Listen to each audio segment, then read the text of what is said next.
Well, any of these certainly would have made for an interesting film. Welcome to WatchMojo.com, and today we're counting down our picks for the top 10 biopic performances we nearly got. We will rock you. Sing it! Before we begin, we publish new content every day, so be sure to subscribe to our channel and ring the bell to get notified about our latest videos. For this list, we're looking at our pick for actors and actresses who came close to playing iconic individuals in biopics. These can include roles that ultimately went to someone else, as well as films that stalled before production or never saw the light of day. I don't understand this act. It's good old-fashioned entertainment, George. Everyone loves a villain. Number 10. Eddie Murphy, Malcolm X. You know, this is the cleanest and nicest police car I've ever been in my life. When you think of this hugely influential civil rights leader, passion and gravitas are probably the first attributes that come to mind. Those are not exactly descriptors associated with Eddie Murphy or his filmography, but once upon a time, he came very close to donning those iconic glasses. Murphy's name was attached to a version of the film scripted by screenwriter and filmmaker David Mamet. Ultimately, this version of the biopic was not to be, and Denzel Washington claimed the role, with Spike Lee in the director's chair. We didn't land on Plymouth Rock. Plymouth Rock landed on us. Landed right on top of us. Considering Washington would go on to be nominated for Best Actor at the Oscars, it's hard not to imagine how the role might have affected Murphy's legacy. Yeah, what if I can't do it? Number 9. Danielle Camastra, Selena. Who are you going to see, dear? My husband.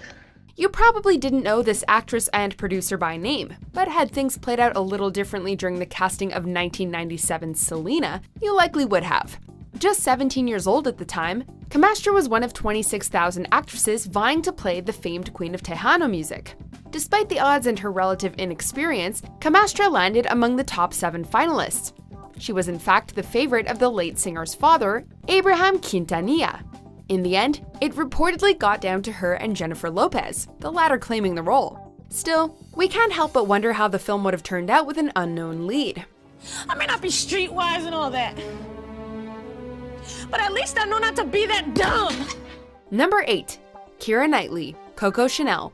Well, I suppose if it is worthless, then there's no point in me keeping it.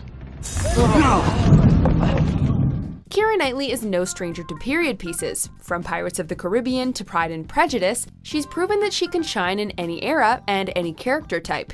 Add to the fact that she's one of the faces of Chanel, and you have an obvious casting choice. As Glamour magazine reports, Knightley was offered the role of the brand's namesake and founder for the 2009 biopic, but the part ultimately went to actress Audrey Tautou, who turned in a fine performance in an otherwise rather forgettable film. However, Knightley did get to try on the role herself a few years later, albeit briefly, in Karl Lagerfeld's short film, Once Upon a Time. Tweed jackets are very chic on a woman. Number 7. Mike Myers, Keith Moon. Extreme close-up! Wah! With iconic characters like Wayne Campbell and Austin Powers to his name, Mike Myers is a rock star in the history of film comedy. As such, we would have loved to see his take on Keith Moon, one of rock and roll's most legendary drummers. The rhythm behind The Who, Moon was a whirlwind of energy on stage, but the chaos followed him off stage as well. In the mid-2000s, it was announced that Myers would bring the late drummer to life in a film titled See Me Feel Me, Keith Moon Naked for Pleasure. A collaborative effort between Myers and surviving bandmate Roger Daltrey, it likely would have been a one-of-a-kind biopic had it ever materialized. Yeah, baby. Yeah. Number 6. Whitney Houston, Tina Turner. I just believe that anything is possible. For the record, we couldn't be happier with Angela Bassett's performance as Tina Turner in 1993's What's Love Got to Do with It? She was nominated for an Oscar and won a Golden Globe, both well-deserved. With that being said, we'd be curious to see what an alternate reality version of this film would look like had Whitney Houston accepted the role. She was considered for the part alongside Halle Berry and Janet Jackson, among others, but was then actually offered the role. Ultimately, her pregnancy made it impossible, but seeing one iconic singer play the other would have made for quite the cinematic and musical treat. Screw it. Tired of worrying about it. Number 5. Tom Hanks, Dean Martin. Well, everything is unprecedented until it happens for the first time. Tom Hanks and Dean Martin are two of the most cherished names in American entertainment. As such, it seems only fitting that one would play the other in a biopic. In recent decades, Hanks has become something of a cinematic historian, doing his part to recreate major moments in history, Apollo 13, and immortalizing famous figures in film, Mr. Rogers. Dean Martin was a legend of music and comedy, a Rat Pack member and a perfect candidate for a Hanks-led biopic, especially with Martin Scorsese in the director's chair. In the end, however, Scorsese says Martin's life was just too hard to summarize into a concise film. You're gonna start already, huh? No, I'm not starting. How are you? I'm almost through. Number 4. John Belushi, Fatty Arbuckle. It's dark, and we're wearing sunglasses. Hit it. Two comedy legends, both taken before their time. Making a movie about this silent era comedic actor seems almost cursed. All those who express interest in bringing Arbuckle to life inevitably meet an early fate, just as he did. Though John Candy and Chris Farley both reportedly entertained similar hopes, John Belushi's Fatty Arbuckle film is the one we really wish we'd seen. Belushi had a certain edginess to him, which might have helped him handle the controversial dark period of Fatty Arbuckle's career after he was accused and acquitted of rape and manslaughter. It would have been a tough role, but one that could have been a performance of a lifetime for Belushi.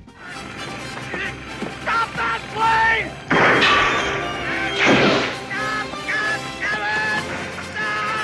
Number 3. Jim Carrey, Howard Hughes. You don't know the real me. Man on the Moon might not have been for everyone, but then again, neither were the comedic stylings of its subject, Andy Kaufman. Regardless, the film proves one thing beyond the shadow of a doubt. Carrey knows how to deliver a biopic. So it's a real shame that they keep escaping him. He first lost out on the role of Charlie Chaplin to Robert Downey Jr. for the 1992 film Chaplin. He was later set to play Howard Hughes in a Christopher Nolan-directed biopic about the famous aviator, but then Scorsese and DiCaprio's project got greenlit and theirs disappeared. We imagine Carrey's performance would have been very different, though perhaps no less compelling. You don't care about money because you've always had it. Well, then how did you make all that? Excuse me, I'm speaking. Number 2.